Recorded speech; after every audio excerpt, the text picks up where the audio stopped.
Hi everyone, I'm Janet. I'm an energy therapist and also an earth grid worker, and I've been working on the planet for the past over 2 years. And I have a very important upcoming trip that is taking me across Spain, France and the Canary Islands that relates to the shifting of our perception of ourselves in this dimension, and very much related to time. And I wanted to give you an insight into one of the ways that we can understand this work. And beginning with what we are currently, which is the perception of ourselves as individuated, separate cells or entities or beings. And this being representative of the world. And we have a tendency to view ourselves as, again, separate from the world. And that the world contains specific resources that we need to get and to have and consume for our very survival. We also believe that the world and its resources are a finite resource, and things are in limited supply, and even that there's a hierarchy and we are in competition for those resources. And that is a general overview of how we perceive ourselves at the moment. The shift comes in one of realization of a truth beyond this construct. And it is from the origin point of the universe, this concentrated singularity of energy, of consciousness. It is unconditional love. It is a nothingness, and also from that we get everythingness. The universe is mind. It first had a thought, it was aware, I am, and then it asked itself, what can I become? And that's like a spiritual philosophy behind the Big Bang and why it expressed from the singularity into duality. So that 360 degrees from that point, it could, again, infinitely create aspects of itself and see itself from that point, so it could fully know itself. But for the purposes of this analogy, we're going to say that this singularity created duality, maybe like this. And the realization comes when we know ourselves to be that consciousness expressing. And if you imagine it like a cinema projector of just that pure light, it is projecting itself, again, as a manifestation of us and onto this screen. And it is that is actually life and the world around us that we're experiencing. And the shift in realization, not only that we are this, that this is everything. It's unconditional love. It is abundance. It's peace. It's joy. It's all of those things. And when we come back into alignment, as we say, with that, we can just allow it to express in the ways which are for our highest good, rather than the current model where we have become quite separated in our minds. So my pen has run out. I'm just going to grab another one. We've become separated from that original consciousness and the animalistic primal mind, that's trying to keep us alive and through fear, effectively.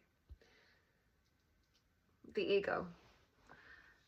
And that keeps us in a feedback loop of trying to keep ourselves alive. And we do that by learning from past experiences and using those past experiences and projecting them into a future to try to avoid potential pitfalls or dangers or anything that is going to be what we perceive a threat to our survival. And so we have a tendency to always be projecting into the past or into the future. And one of the ways that we get back into alignment with what we truly are is through the present moment. So if we can bring ourselves out of our head and into our heart and into the present moment, that's where this exists, because this is eternally now. It's the now moment. The other way that we can align to it is vibrationally. So this, of course, is of a much higher vibration than the lower vibrational consciousness of fear. Even though all of it is part of this, we can deny this by separating ourselves through the construct of fear, which tends to be what we do. So this movie screen acts like a mirror. It's a reflection of what we're projecting onto it. So the world that we see will always be telling us the level of consciousness that we hold, if we're in the fear-based mind, or if we are connected to unity with all there is. And I'm going to act like a portal. So I am going to go to specific energy points on the energy grid of the planet and act like this portal that this can project through at that site. And I suppose bring it back into alignment with its truth. And again, that's going to be something that happens vibrationally. When that happens, everything in the system will raise to this vibration. We can still choose to get into fear and separation, but for the most part, this is going to aid the system in coming back up to this, or into alignment with that. This is what I do in energy healing. This is the basis of a lot of healing modalities. And it is what I will do on the planet, even though the scale just is seemingly a lot larger. A lot larger. There's something I was going to say there, now it's fallen out of my mind. Hang on a second. I remembered. And what it is, and this is not to... The last thing that I want to do is share information or a belief that would put us back into fear mentality. So what I'm about to say is not to evoke fear. In actual fact, this is more like if you were to go to, a fire evacuation demonstration, or how to use a fire extinguisher, or do first aid. It's not to put fear into you as to what could happen in life. It's to prepare you for that eventuality, so that if and when it does occur, that you feel less panicked and less in fear, and more empowered to navigate it in the best possible way for your survival. Again, because fear doesn't actually achieve a whole lot.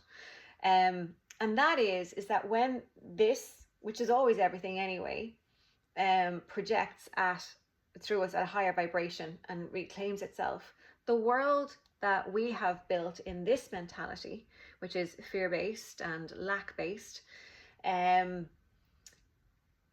world will kind of morph into something different, which makes it sound like a very simplistic transition.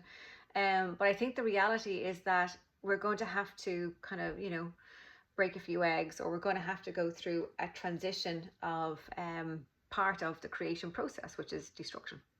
There might be a collapsing of structures so that we can know them as something else in the future.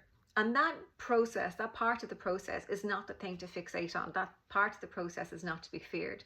It's an understanding that if you want to build a new house, that you demolish what's on the site already. And that it's a very temporary thing.